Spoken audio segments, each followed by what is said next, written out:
Antes de nós entrarmos hoje em Daniel capítulo 5, veremos a cronologia dos eventos do livro de Daniel. Alguns eventos não mencionados no livro, mas importantes no estudo do livro de Daniel. Alguns anos importantes que fazem parte do contexto histórico do livro. O nascimento de Daniel por volta de 623 AC. É uma data importante para vocês lembrarem. A reforma em Judá, nos dias de Josias, um ano após o nascimento de Daniel, 622. A queda de Nínive e a derrota da Assíria por parte de Babilônia. Foi uma das grandes nações, um dos grandes poderes que estavam impedindo que Nabucodonosor e Babilônia se estabelecesse como poder mundial. No ano 605 ou 606, a queda de Egito também foi um evento importante. E a primeira invasão de Nabucodonosor em Jerusalém, Daniel levado à Babilônia, 606. E durante um período de 3 anos, não 3 anos literais de 12 meses, mas 3 anos inclusivos, Daniel e seus companheiros foram treinados na corte de Babilônia para o serviço real. 606 a 604. Segundo ano oficial de Nabucodonosor, em Daniel 2, no ano 604, Nabucodonosor teve sonho dos reinos futuros. Entre os eventos de Daniel 2 e Daniel 3, houve uma segunda invasão, na qual Ezequiel foi levado à Babilônia, junto com outros cativos e junto com outros utensílios da casa do Senhor, o templo de Salomão. Daniel 3, a imagem de ouro e a fornalha de fogo. No ano aproximadamente, nesse caso você pode até colocar uma estrelinha, não é preciso, mas aproximado, 594. No ano 586, nós temos a destruição de Jerusalém, nos dias de Zedequias, rei de Judá. Os eventos do que nós estudamos ontem em Daniel capítulo 4. O sonho de Nabucodonosor, de sua humilhação, 571 aproximadamente. Aí os 7 anos de loucura, 570 a 563. E no ano 562, a morte de Nabucodonosor. Não está mencionado no livro de Daniel, nem na Bíblia, esse evento, mas isso é uma data confirmada pela história. Aí, o próximo evento relatado no livro de Daniel não é Daniel 5. Vocês entenderam? O livro de Daniel não foi escrito de forma cronológica. Então, entre Daniel 4 e Daniel 5, 2 coisas aconteceram. Daniel 7, no primeiro ano de Belsazar, neto de Nabucodonosor, Daniel recebe a visão de Daniel 7. Aí, no terceiro ano de Belsazar, Daniel recebe a visão de Daniel 8. Isso tudo durante ainda o reinado de Babilônia. Só que agora Daniel 5 já é o último ano do reinado de Belsazar. O ano no qual Babilônia cai nas mãos de Medo-Persa, os exércitos de Sírio e Dário. Aí os eventos de Daniel 6 ocorrem logo depois de Daniel 5. Daniel na cova dos leões. Aí nós temos o evento de Daniel 9. Isso é interessante para vocês verem o espaço de tempo entre Daniel 8 e Daniel 9. Depois nós vamos estudar a profecia de Daniel 8 e Daniel 9. Parecem estar juntas, mas 2 períodos distintos. Houve um intervalo de 14 anos, aproximadamente. Aí a última visão do livro, 536, no terceiro ano de Ciro. O jejum de Daniel e a visão de Daniel 11 e a conclusão do livro. No terceiro ano do rei Ciro. Ok? Então essa é a cronologia dos eventos do livro de Daniel. E alguns anos importantes, pertinentes, para vocês lembrarem. Vamos então, com isso em mente, abrir nossas Bíblias em Daniel 5. Então, o que aconteceu em Daniel 4 não teve um segmento direto em Daniel 5, ou seja, houve um intervalo entre os eventos de Daniel 4 e os eventos de Daniel 5. Daniel capítulo 5. Alguns anos passaram. Nabucodonosor morreu. Sua filha, casada com o próximo rei de Babilônia, aí o filho de sua filha era Belsazar. Belsazar era neto de Nabucodonosor, sendo que ele era filho de filha de Nabucodonosor. Nabonido era genro de Nabucodonosor, pai de Belsazar. Primeiro filho de Nabonido. O nome Belsazar significa Bel protege o rei. Esse é o significado do nome Belsazar. Bel, que era um deus pagão, protege o rei, um famoso deus pagão, deus sol. Beltesazar significa príncipe de Bel. Príncipe de Bel, que era o nome de Daniel, o nome babilônico de Daniel. Obviamente, depois da morte de Nabucodonosor, Daniel ele não teve uma posição elevada em Babilônia. Ele foi mandado para outro lugar. Em Daniel capítulo 8, inclusive, no terceiro ano de Belsazar, Daniel estava em Suzã, na província de Elão. Veremos isso depois, quando estudarmos Daniel 8. Daniel capítulo 5, verso 1. O rei Belsazar deu um grande banquete a 1000 dos seus senhores e bebeu vinho na presença dos 1000. Obviamente, Babilônia aqui estava acreditando que era invencível. Aqui nós temos uma representação de Babilônia espiritual, que se senta como rainha e se acha eterna. Aqui em Daniel capítulo 5 nós temos uma história que profetiza acerca da queda de Babilônia. É um tipo da segunda mensagem angélica, caiu, caiu, a grande Babilônia, juntamente com Apocalipse 16, que relata as pragas que destruirão a Babilônia espiritual nos últimos dias. Nós temos então aqui vários elementos que são, apesar de fazerem parte de uma história, simbolicamente representam algo. Nós podemos fazer várias aplicações.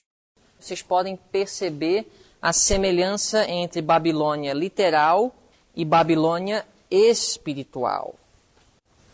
Só para vocês terem uma ideia, segurem o dedo em Daniel capítulo 5 e vamos para Apocalipse 18. Se você comparar Apocalipse 18, descrevendo Babilônia espiritual, com Jeremias 51, que descreve a Babilônia literal, vocês vão ver que o apóstolo João estava apenas usando a palavra do Antigo Testamento. Expressões descrevendo a antiga Babilônia para descrever a futura Babilônia espiritual. Assim como ele usa Jezabel, ele usa Balão na mensagem às 7 igrejas, ou seja, figuras históricas para descrever eventos futuros, poderes futuros. Diz assim, no verso 7. Quanto ela, Babilônia, se glorificou e em delícias esteve, foi-lhe outro tanto de tormento e pranto, porque diz em seu coração: estou assentada como rainha, e não sou viúva, e não verei o pranto. Uma perfeita descrição de a atitude de Babilônia, literal, em Daniel capítulo 5. Naquela noite, Belsazar acreditava, e através daquela festa ele estava demonstrando que ele cria que Babilônia não veria o pranto. Comparemos esse texto com Isaías 47, 7 e 8, aqui descrevendo Babilônia literal. Isaías 47, 7 e 8.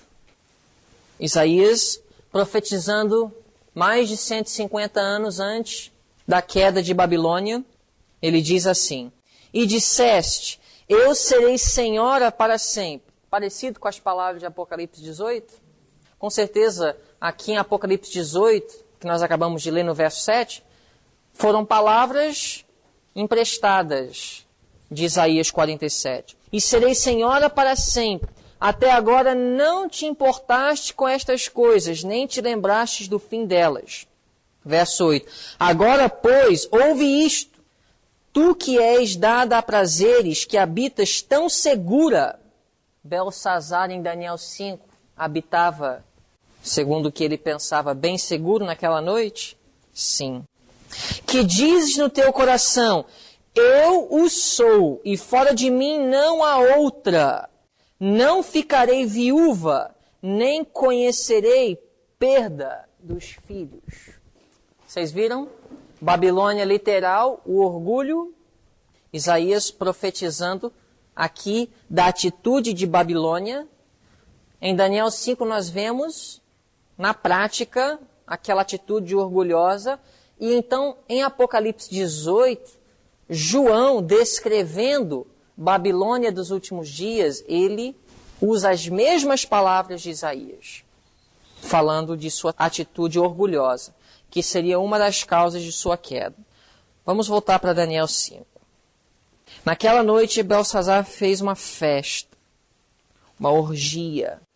Tudo que era imoral e abominável aos olhos do Senhor, naquela noite, existiu. Belsazar, ele tinha luz, ele não era ignorante, assim como Nabucodonosor, por um bom tempo foi, porque Belsazar tinha a experiência de seu avô como exemplo. Ele conhecia ou sabia de Daniel, mas por orgulho, por autoconfiança, por arrogância, ele escolheu esquecer. Verso 2 diz assim: havendo Belsazar provado o vinho, mandou trazer os vasos de ouro e de prata, que Nabucodonosor, seu pai, tinha tirado do templo que estava em Jerusalém, para que bebessem neles o rei, os seus príncipes, as suas mulheres e concubinas. Então aqui ele tem o vinho de Babilônia. Aí ele manda trazer os vasos do santuário. Verso 3. Então trouxeram os vasos de ouro que foram tirados do templo da casa de Deus, que estava em Jerusalém, e beberam neles o rei, os seus príncipes, as suas mulheres e concubinas. Beberam o vinho e deram louvores aos deuses de ouro, de prata, de bronze, de ferro, de madeira e de pedra. Então, nós temos aqui a cena. O vinho de Babilônia, que é profano, um suco de uva intoxicado, que era contra, inclusive, os princípios da palavra de Deus, as próprias palavras de Salomão em Provérbios, misturado com o que era santo. Os utensílios, os vasos, do santuário de Deus. A Bíblia fala que quando houve essa união do vinho de Babilônia com os utensílios da casa de Deus, na mesma hora, verso 5, na mesma hora apareceram uns dedos de mão de homem e escreviam defronte do castiçal, na caiadura da parede do palácio real, e o rei via a parte da mão que estava escrevendo. Aqui nós temos uma profecia. Não é, obviamente, uma profecia, uma história, mas que profetiza. No momento em que houve uma mistura do santo com o profano, o tempo da graça fechou para a Babilônia. O que representa o vinho e o que representa os utensílios da casa de Deus. Vamos analisar o vinho. Vamos abrir em Isaías capítulo 28, versículo 7. Mas também estes erram por causa do vinho, e com a bebida forte se desencaminham. Até o sacerdote e o profeta erram por causa da bebida forte. São absorvidos pelo vinho, desencaminham-se por causa da bebida forte. Andam errados na visão e tropeçam no juízo. Aqui então nós temos uma descrição de vinho literal. O que ele faz com a mente do homem? Desencaminha, ele confunde, obscurece. Verso 8. Porque todas as suas mesas estão cheias de vômitos e imundícia, e não há lugar limpo. A quem, pois, se ensinaria o conhecimento? E a quem se daria a entender doutrina? Ao desmamado do leite e ao arrancado dos seios. Porque é mandamento sobre mandamento, mandamento sobre mandamento, regra sobre regra, um pouco aqui, um pouco ali. Aqui, então, nós vemos que o vinho elimina a capacidade de ter discernimento espiritual. Abram em Isaías 29. Isaías 29, versículo 9. Outra passagem para descrever o vinho. Estamos usando aqui uma ilustração. O vinho literal que ele faz com a mente do homem. Vamos fazer uma aplicação ao vinho espiritual da Babilônia espiritual. Tardai e maravilhai-vos, folgai e clamai. Bêbados estão, mas não de vinho. Andam titubeando, mas não de bebida forte. Agora estamos falando de vinho literal? O que vocês acham? Não. Então aqui Isaías está descrevendo um povo que é bêbado, mas não é bêbado com o suco de uva fermentado literal. É um vinho espiritual. O que é esse vinho espiritual? Verso 10. Porque o Senhor derramou sobre vós um espírito de profundo sono e fechou os vossos olhos. Vendou os profetas e os vossos principais videntes. Deus, ele permitiu que houvesse esse espírito de sono, essa confusão espiritual, porque algo estava acontecendo. Os profetas foram retirados. Agora, vamos ver o que diz no verso 13.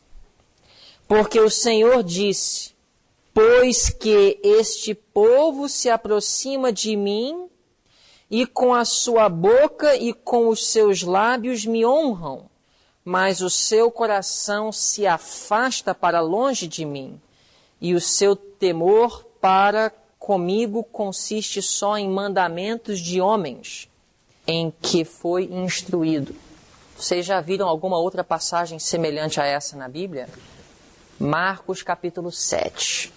Jesus, ele cita Isaías 29, em Marcos capítulo 7, e ele deixa mais claro o que significa esse vinho que intoxica a mente dos homens. Agora falando do vinho espiritual. Marcos capítulo 7, versículo 6. E ele, Jesus, respondendo, disse-lhes: Bem profetizou Isaías acerca de vós, hipócritas, como está escrito. Escrito onde? Isaías 29.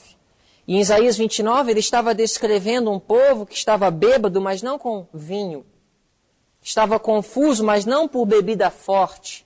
Ou seja, Jesus não está se referindo aqui a um vinho literal. Isaías não estava se referindo a um vinho literal, mas ele estava descrevendo aqui algo que causa confusão espiritual. É um vinho espiritual. Verso 7. Este povo, aqui Jesus está apenas citando Isaías. Este povo honra-me com os lábios, mas o coração está longe de mim. Nós lemos isso em Isaías 29. Em vão, porém, me honram, ensinando doutrinas que são mandamentos de homens. Isso, palavra por palavra, Jesus citando o profeta Isaías. Todos estão acompanhando? Verso 8, agora Jesus vai deixar agora em palavras claras o que é esse vinho espiritual.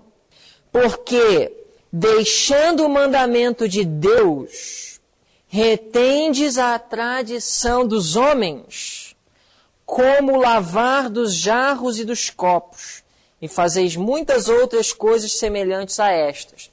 Agora, o que era esse vinho espiritual que estava fermentando nos dias de Jesus? As tradições dos fariseus, dos saduceus, que tirava a atenção da verdade da palavra de Deus para rituais humanos. Mas agora, o que seria o vinho de Babilônia? Seria o mandamento de Deus sendo deixado de lado e substituindo isso com tradição dos homens. O que seria isso no caso? Duas coisas principais: a guarda do domingo e a imortalidade da alma. Este é o vinho de Babilônia.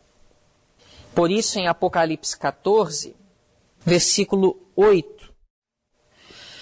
E outro anjo seguiu, dizendo: Caiu, caiu Babilônia, aquela grande cidade que a todas as nações deu a beber do vinho da ira da sua fornicação.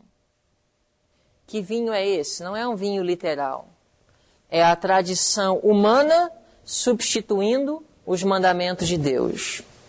A autoridade humana tomando o lugar da autoridade divina. Este é o vinho de Babilônia, que intoxica todas as nações, para que ninguém compreenda a palavra do Senhor. E hoje nós estamos vivendo num mundo em que todos estão bêbados com o vinho de Babilônia. Não discernem os sinais dos tempos. Nesse mesmo momento em que os babilônicos estavam naquela festa, rindo, cantando, dançando e brincando, ao redor da cidade se aproximava Dário e Ciro com os seus exércitos para destruir Babilônia. Interessante. Hoje nós estamos vivendo Daniel 5, de novo. Babilônia está celebrando festa, orgia, imoralidade, apostasia moral, sem discernir os sinais dos tempos. Todos estão bêbados, intoxicados espiritualmente, sem discernimento. Mais uma vez, Deus vai orquestrar circunstâncias para trazer a atenção de todos ao seu povo. Ele vai identificar naquele cenário quem é seu. Mas Babilônia, ela já caiu? A partir do momento que aquela mão escreveu naquela parede, apesar de não ter caído, Babilônia já havia caído. Sabe qual era a mensagem escrita por aquela mão divina naquela parede? Se nós fôssemos usar as palavras bíblicas de Apocalipse, de Babilônia espiritual, Caiu a grande Babilônia. É verdade que o evento ainda não tinha ocorrido, mas Babilônia já caiu. Da mesma forma, hoje, parece que ela continua firme, estruturada, próspera, mas a palavra do Senhor, desde o ano 1843, caiu a grande Babilônia. Sai dela, povo meu. Ela caiu. Ela ainda está em pé. Da mesma forma, nos dias de Noé, a chuva não tinha vindo, mas depois que aquela porta fechou, todos estavam destruídos. É verdade que durante 7 dias eles ainda respiravam e ainda corriam de um canto para outro, ainda trabalhavam, mas o mundo antediluviano já tinha perecido, quando aquela porta fechou. E aqui em Daniel 5, vamos voltar, no livro de Daniel capítulo 5, verso 5, diz: na mesma hora apareceram uns dedos de mão de homem. Ou seja, na mesma hora se refere ao quê? Quando aquele vinho tocou nos vasos, quando aqueles ímpios, malignos, começaram a beber o vinho de Babilônia dentro dos vasos da casa de Deus, que eram santos, quando Babilônia misturou o sano com o profano, caiu Babilônia. E agora era apenas uma questão de tempo para que aquela palavra se cumprisse. É interessante que quando todos viram a mão escrevendo, todos ficaram aterrorizados. E outra coisa interessante, ninguém podia compreender. Liam, mas não compreendiam. Não é assim com o livro de Apocalipse? Quando o evangélico ou o católico hoje lê Apocalipse 14:8, caiu Babilônia, ele entende alguma coisa? Apesar daquela mensagem estar se referindo diretamente a eles, naquela ocasião, eles liam o que estava na parede, mas não tinha compreensão. Somente o povo de Deus compreende a mensagem da queda de Babilônia. Antes de continuarmos em Daniel 5, vamos abrir em Isaías 21:4. Outra profecia feita pelo profeta Isaías sobre Babilônia. Só uma informação para vocês, se vocês quiserem fazer um estudo mais profundo, procure na concordância bíblica a palavra Babilônia.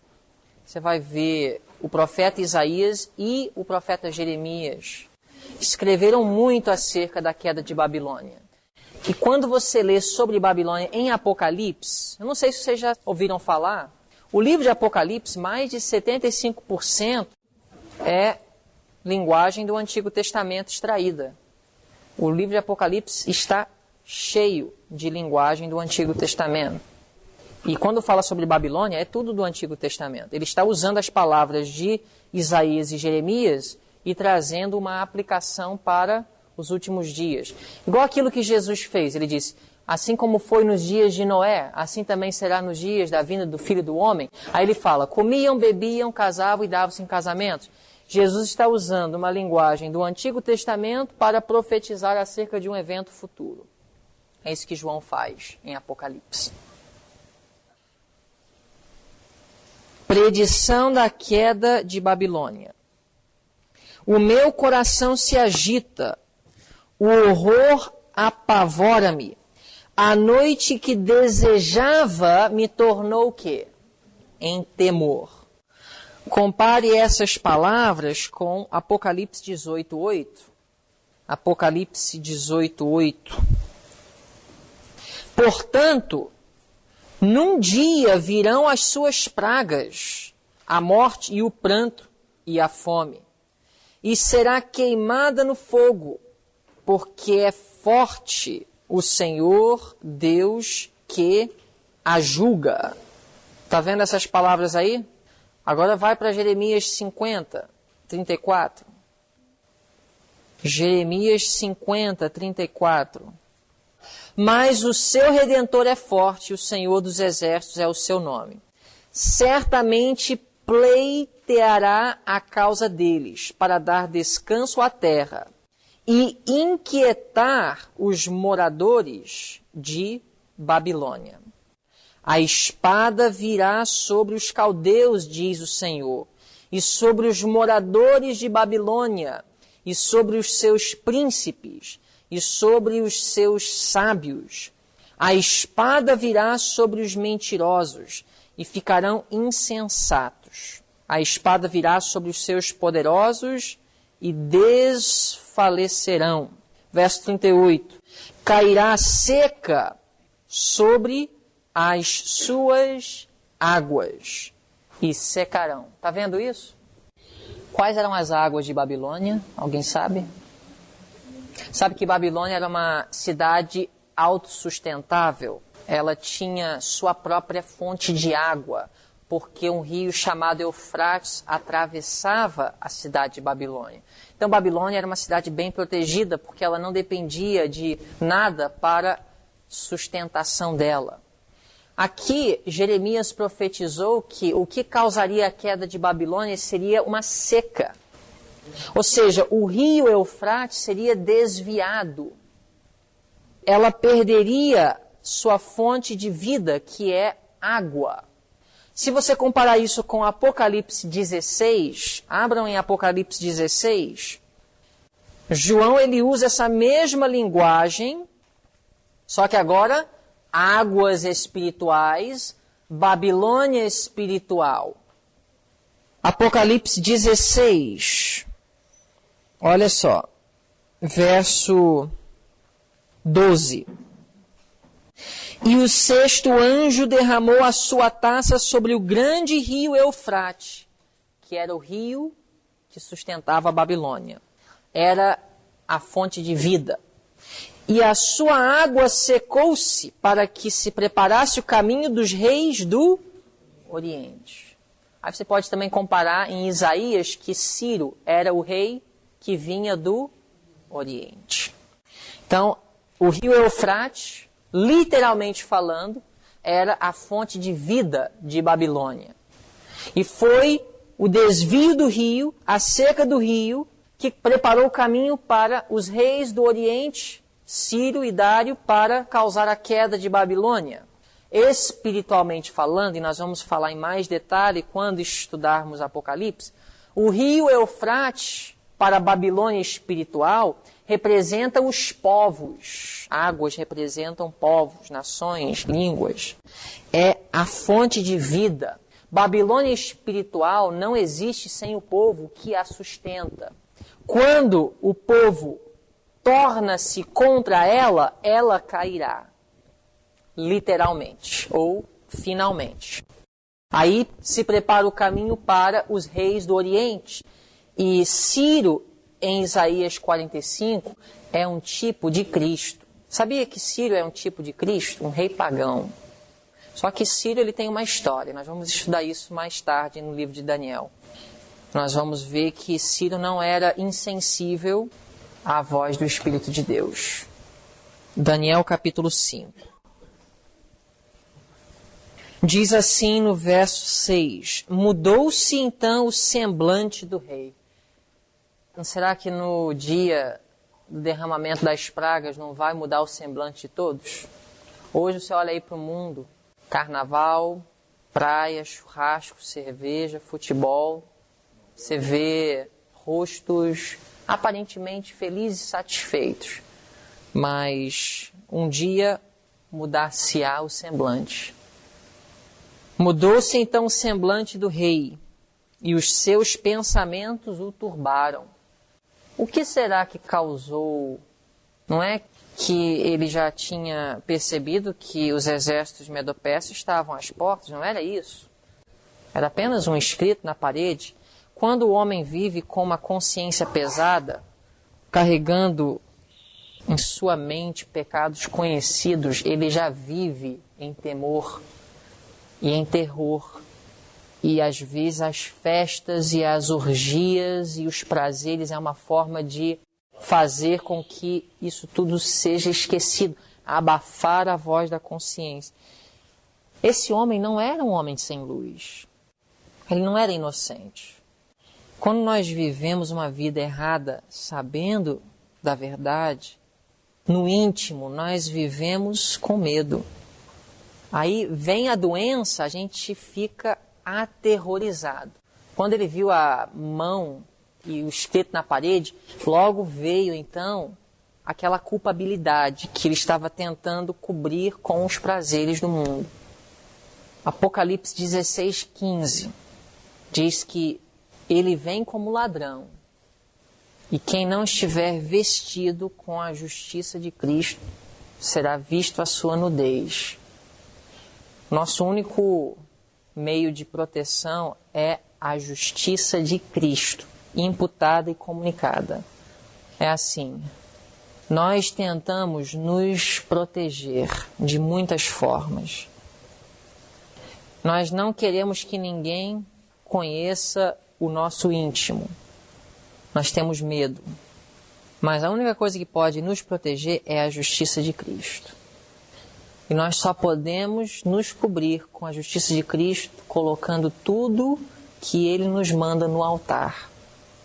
E um dia todos os nossos pecados serão descobertos, se nós não tivermos já os confessado e os lançado já antemão no juízo. Mudou-se então o semblante do rei e os seus pensamentos o turbaram. Muitos estão hoje abafando com coisas que não têm valor. Mas um dia os pensamentos vão os turbar. As juntas dos seus lombos se relaxaram e os seus joelhos batiam um no outro. E gritou o rei com força que se introduzissem os astrólogos, os caldeus e os adivinhadores. E falou o rei dizendo aos sábios de Babilônia: qualquer que ler este escrito e me declarar a sua interpretação será vestido de púrpura e trará uma cadeia de ouro ao pescoço e no reino será o terceiro governante. Igual Nabucodonosor. Quando ele recebeu o sonho, ele sabia que era algo importante, apesar dele não ter lembrado. E quando Belsazar viu aquele escrito, ele sabia que era algo importante, algo sério. Versículo 8. Então entraram todos os sábios do rei, mas não puderam ler o escrito nem fazer saber ao rei a sua interpretação. As coisas de Deus são veladas para os ímpios. Assim como o livro de Apocalipse é um livro fechado para os incrédulos, os que não têm a luz do Evangelho eterno, assim também esse escrito na parede não tinha como ser compreendido. Então o rei Belsazar perturbou-se muito e mudou-se-lhe o semblante e os seus senhores estavam sobressaltados. A rainha mãe de Belsazar, esposa de Nabonido, rainha mãe de Belsazar, esposa de Nabonido, filha de Nabucodonosor, por causa das palavras do rei e dos seus senhores, entrou na casa do banquete. Ela não estava ali, naquela orgia, naquela festa. Não sabemos porquê, podemos especular que talvez ela foi influenciada para o bem, só Deus sabe. Mas uma coisa ela soube, que nós sabemos, ela conhecia o caráter de Daniel. Entrou na casa do banquete e respondeu dizendo: ó rei, vive para sempre, não te perturbem os teus pensamentos, nem se mude o teu semblante. Há no teu reino um homem. Está vendo como Deus, ele usa todas as circunstâncias para o bem? Lembra o que José disse aos seus irmãos no final da história, em Gênesis 50? Deixa eu ler para vocês, vocês não precisam abrir. Essas palavras, elas são significativas. Vós bem intentastes mal contra mim, porém Deus o intentou para bem, Alguém já lembra dessa palavra? Essa palavra, ela é significante. Gênesis 50, 20. Satanás, ele intenta mal, mas Deus sempre reverte para o bem. Lembram-se disso quando você estiver passando por qualquer problema. Às vezes, você vai precisar de muita fé para crer até o fim, porque às vezes as coisas não melhoram, elas só pioram até a tumba. E só no milênio que nós vamos entender o porquê. Mas lembram-se disso. Aqui, no início do capítulo, parecia mais uma vez que a religião verdadeira era inferior, os babilônicos celebrando sua vitória, sua prosperidade, usando os vasos da casa dos judeus, a casa de Deus. Mas Deus usa essa situação para depois trazer novamente à luz o seu povo. Há no teu reino, disse a rainha, um homem, no qual há o espírito dos deuses santos. Está vendo essa palavra santos? Há no teu reino um homem no qual há o espírito dos deuses santos. Então a rainha reconheceu que esse homem, ele tinha o espírito dos deuses santos. E nos dias de teu pai, pai aqui, como em muitos outros lugares, pode se referir a avô. A Bíblia em Gênesis chama Jacó filho de Abraão. Jacó era filho de quem? Isaac, neto de Abraão. E nos dias do teu pai se achou nele luz, inteligência e sabedoria, como a sabedoria dos deuses. E teu pai, o rei Nabucodonosor, sim, teu pai, o rei, o constituiu mestre dos magos, dos astrólogos, dos caldeus e dos adivinhadores.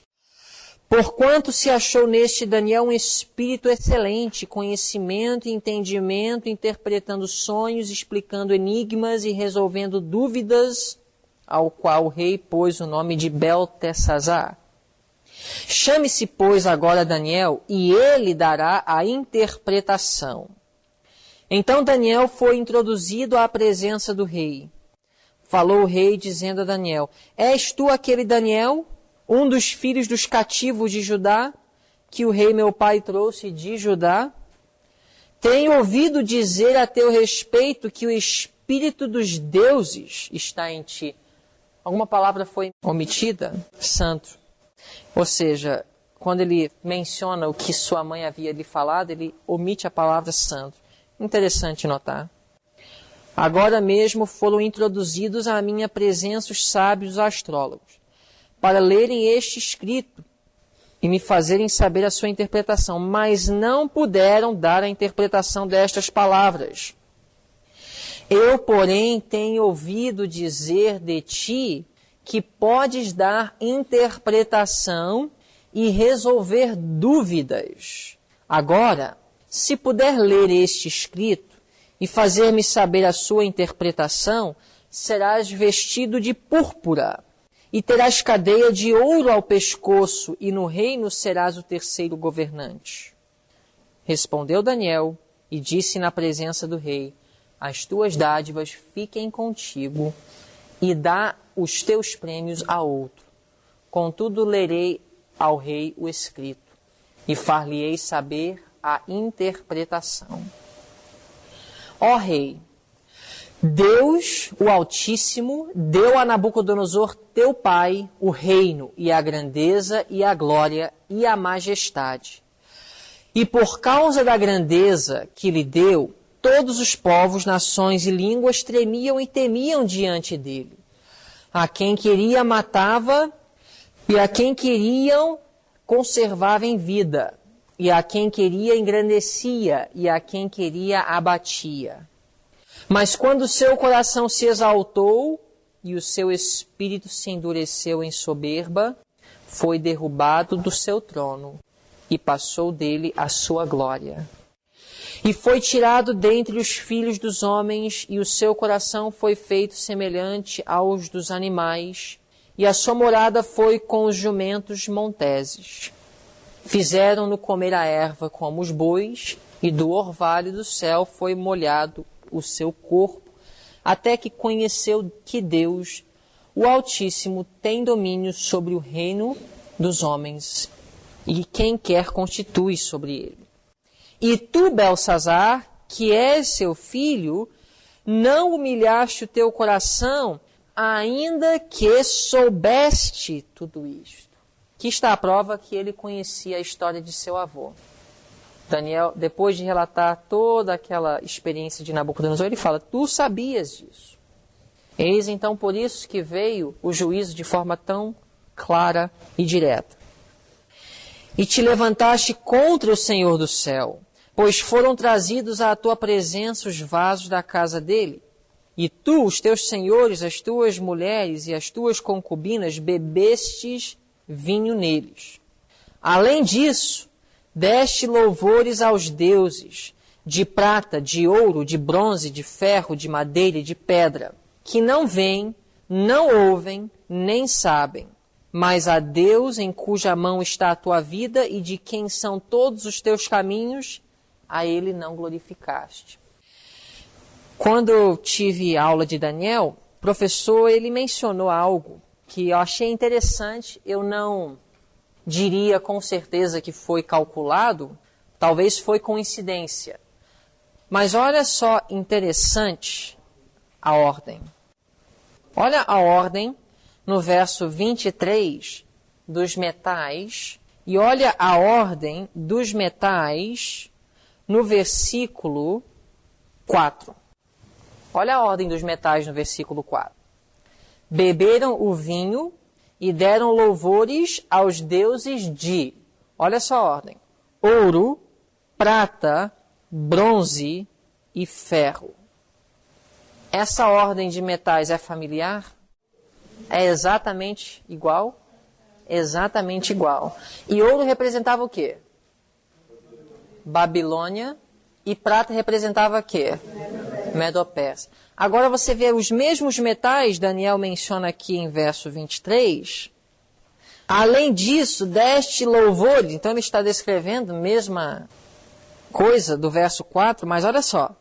Deste louvores aos deuses de prata, de ouro, de bronze, de ferro. Será que isso foi coincidência ou foi calculado? Eu não posso dizer com certeza, até mesmo porque, não sei, é mencionado madeira e pedra, não tem nada a ver com a estátua de Daniel 2. Mas eu achei interessante, porque é justamente nessa ocasião que Babilônia foi tomada por Medo-Pérsia. Então, prata, Daniel fala prata, ouro, bronze e ferro. Interessante. Verso 24. Então, dele foi enviada aquela parte da mão que escreveu este escrito. Então, aqui Daniel disse de quem veio a mão. Do Deus de Israel. O seu Deus. O Deus que Nabucodonosor, no final de sua vida, ficou conhecendo. Este, pois, é o escrito que se escreveu. Mene, mene, tekel, ufarsim. Vamos ver o significado dessas palavras. Mene, mene, tekel, ufarsim. A palavra aramaica mene significa contado. Na realidade, vocês vão perceber que o que foi escrito na parede não foi muita coisa. Olha quantas palavras. Uma que foi repetida, duas, três palavras. Então, dessas palavras, Daniel, ele extraiu uma interpretação que Deus o revelou. Então, mene, mene, contada, contada. Mas Daniel interpreta isso como contou Deus o teu reino e o acabou. Ou seja, o que apareceu na parede foi mene, mene. Contada ou contado, contado. Daniel, dessa palavra, extraiu a interpretação. Contou Deus o teu reino e o acabou. Tekel, palavra aramaica tekel, vem do verbo pesar. Ou seja, traduzido para o português, pesar. Então, contado, contado, pesado. E a palavra ufarsim, que na realidade ufarsim é a palavra plural da palavra peres. Peres é singular, ufarsim é plural no aramaico. Essa palavra peres ou ufarsim, se for no plural, significa porção ou dividido ou compartilhado no português. Vocês estão acompanhando? Vou repetir. Está vendo no verso 25? Daniel disse a Belsazar: este, pois, é o escrito que se escreveu. Não estava em aramaico, ok? O que foi escrito não estava em aramaico. Não sei se foi uma língua que Daniel compreendia. Alguns dizem, inclusive Urias Smith, que possivelmente estava na língua samaritana, a qual Daniel conhecia. Não sabemos se era uma língua conhecida por Daniel. Uma coisa é certa, não era conhecida pelos caldeus. Mas tinha lá essas palavras: Mene, Mene, Tekel, Ufarsim. Mas não era nessas palavras. Ou seja, Daniel, ele leu e disse: o que está aqui, rei, são as seguintes palavras: Mene, Mene, Tekel, Ufarsim. Quando Daniel disse isso, não tem problema. Isso não é uma mensagem. Agora, dessas 4 palavras, ele trouxe a sua interpretação. Entendeu? Mene significa o quê? Contado. Tekel, pesado. Ufarsim, dividido. Então, contado, contado, pesado, dividido. É o que chegou aos ouvidos de Belsazar. Agora, a interpretação é outra história. Esta é a interpretação daquilo. Mene, contou Deus o teu reino e o acabou. Tekel, pesado foste na balança e foste achado em falta. Peres, que é o singular de Ufarsim, dividido foi o teu reino e dado aos medos e aos persas. Então mandou Belsazar que vestisse a Daniel de púrpura e que lhe pusessem uma cadeia de ouro ao pescoço. E proclamassem a respeito dele que havia de ser o terceiro no governo do seu reino. Naquela noite foi morto Belsazar, rei dos caldeus, e Dário o Medo ocupou o reino, sendo da idade de 62 anos. Então essa é a história da queda de Babilônia. Dário, que era tio de Ciro, junto com o seu sobrinho, penetraram a cidade e tomaram como nação Babilônia e a substituiu como poder mundial. Isso aconteceu no ano 539. Vamos então repassar algumas das semelhanças de Babilônia literal. Agora que já passou Babilônia, vamos agora entrar em novo reino. Não vamos falar muito mais sobre Babilônia. Babilônia literal. A base filosófica de Babilônia é a união da igreja com o Estado. Ou seja, Babilônia tinha essa característica de misturar religião com o governo. E assim é Babilônia espiritual. A Igreja Católica, ela usa o poder do Estado para promover suas ideias e impor suas dogmas. A religião de Babilônia estava embasada na idolatria. A religião da Babilônia literal era paganismo. Babilônia espiritual é o paganismo batizado. O ídolo da Igreja Católica é a guarda do domingo, cujo dia todas as nações observam como dia de descanso. O domingo é um dia celebrado antigamente pelos pagãos. Dia do sol, Deus pagão. O rio Eufrates era a fonte de vida de Babilônia. Jeremias 51:13. A Igreja Católica, ela é mantida pelos povos, multidões e nações. A Igreja Católica, ela é mantida pelos povos. E águas representam povos. Então, para a Babilônia literal, eram águas literais. Para a Babilônia espiritual, são águas espirituais. Sem o povo, a Igreja Católica não existe. Ela é mantida financeiramente pelo povo. A Babilônia pensava que ela era eterna.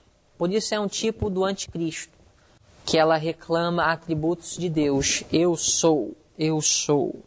A Igreja Católica pensa que ela é eterna e ela é infalível e reclama atributos de Deus. O vinho de Babilônia intoxicou seus habitantes. A Igreja Católica intoxicou os habitantes da terra com seu vinho, falsas doutrinas. Na hora de seu triunfo e prosperidade veio seu temor, Babilônia literal. A Igreja Católica será visitada com o juízo de Deus no dia menos esperado, no auge de sua prosperidade. Antes de sua queda, uma seca caiu sobre suas águas, Babilônia literal. A fonte de apoio da Igreja Católica vai secar, ou seja, os povos vão se converter contra ela. Aqueles que a mantinham e a seguia tão cegamente, quando as pragas começarem a cair, elas vão todas se virar contra aquela estrutura abominável. Assim, a fonte de apoio da igreja vai secar, preparando o caminho para a vinda de Cristo. A mensagem de sua futura queda, Babilônia literal, foi transmitida através de um símbolo que somente os servos de Deus puderam compreender. Babilônia espiritual, a mensagem da queda da Igreja Católica será transmitida através dos símbolos do Apocalipse, cujo livro só os servos de Deus entendem. Os reis do Oriente, da Medo-Pérsia, destruíram Babilônia. Jesus virá do Oriente para trazer o juízo final sobre o papado. A destruição de Babilônia foi eterna, ela nunca mais foi habitada. A destruição da Igreja Católica, de Satanás e de seu reino será eterno. O pecado será destruído eternamente. Então esses são alguns paralelos entre a queda de Babilônia literal e a queda de Babilônia simbólico. Ciro era rei da Pérsia. Dário de Medo. Ok? Isso é importante. Ciro, rei da Pérsia. Dário, rei de Medo. Medo era mais forte a princípio, mas depois a Pérsia se tornou mais forte. Ciro era sobrinho de Dário. Ok? Então eles reinaram juntos no início. Foi os exércitos de Ciro que invadiram ou lideraram o sitiamento da cidade de Babilônia.